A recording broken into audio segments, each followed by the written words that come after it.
YouTube family તમારું સ્વાગત છે ફૂડી કિચન પાપામાં। તો આજે આપણે બનાવીશું સુંવાળી, જે દિવાળીમાં બનાવે છે તે।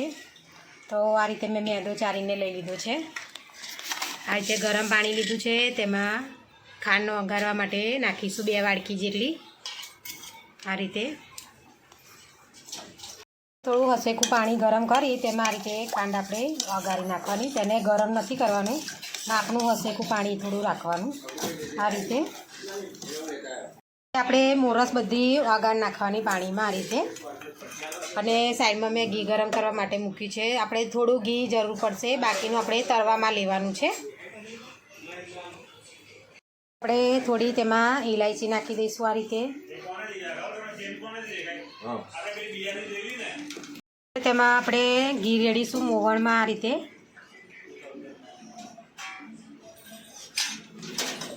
હવે તેને આ રીતે મિક્સ કરી લઈશું આપણે બધો લોટ આ રીતે। જો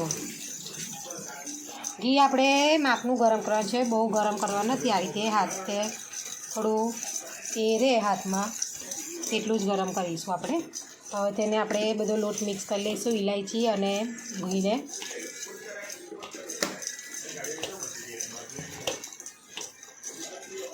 તો આ રીતે આપણે મોવણ રેડવાનું, જેથી કરીને ઘીનું મોવણ રેડવાનું વધારે, જેથી કરીને આ રીતે લોટ આપણો કમ્પ્લીટ ચેક કરી લેવાનો। ઘીનું મોવણ આપણું કમ્પ્લીટ છે તો આપણી સુંવાળી એકદમ સરસ પોચીને એવી બને। મોવણ તમારે થોડું વ્યવસ્થિત જ રેડવાનું, જેથી કરીને પૂરી આપણી કડક ના બહુ થઈ જાય, પોચીને એવી થાય। હવે આપણે થોડું જે મોરસનું પાણી આપણે આ રીતે વઘાર્યું છે તે રેડીશું અને તેનાથી લોટ બાંધીશું આપણે। તો જો આ રીતે આપણે થોડું ગાળીને રેડવાનું, જેથી કંઈ કચરો હોય તો રહે નહીં। હવે તેને આ રીતે મિક્સ કરતા દઈશું। આપણે તેનો કઠણ લોટ બાંધવાનો છે, બહુ ઢીલો બાંધવાનો નથી।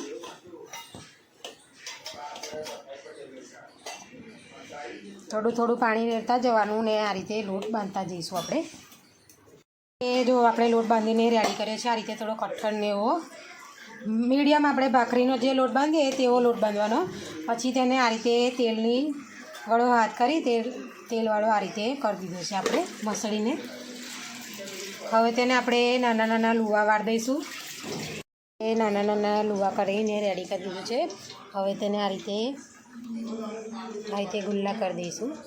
તેને આ રીતે વણી લેવાની છે, તેને નાની પૂરીઓ જેવું કરી દઈશું આપણે।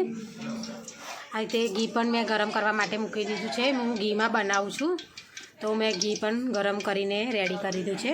તમારે એકદમ મીડિયમ ટુ લો ગેસ રાખવાનો છે તળવા માટે। આપણે આ રીતે પૂરી વણી લઈશું। આ રીતે આપણે સુંવાળી બધી વણીને રેડી કરી લઈશું। આ રીતે આપણે સુંવાળી તળવા માટે મૂકી દીધી છે। તેને થોડી ગોલ્ડન બ્રાઉન રંગની થાય ત્યાં સુધી તેને તળી લઈશું આપણે આ રીતે।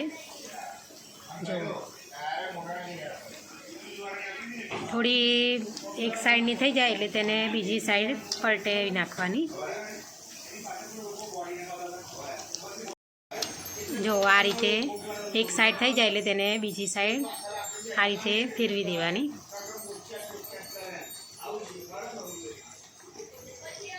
થોડી થઈ જાય એટલે તેને જારાથી થોડી પ્રેસ કરી દેવાની, અંદર દબાઈ દેવાની, જેથી કરીને એકદમ ક્રિસ્પી સરસ થઈ જાય। તો જો આ રીતે કિનારીઓ આ રીતે બ્રાઉન રંગની થાય ત્યાં સુધી તેને તળી લેવાની। હવે તેને આપણે કાઢી લઈશું ઘીમાંથી બહાર આ રીતે। તો આ રીતે આપણે બધી સુંવાળી બનાવીને રેડી કરી દીધી છે, સરસ એકદમ ક્રિસ્પી એવી। તમે પણ ટ્રાય કરો ઘરે દિવાળીમાં, જોતાં જ મોઢામાં પાણી આવી જાય તેવી। તો જો મારી વિડીયો તમને પસંદ આવી હોય તો લાઇક શેર સબસ્ક્રાઈબ કરવાનું ભૂલતા નહીં। Thanks for watching.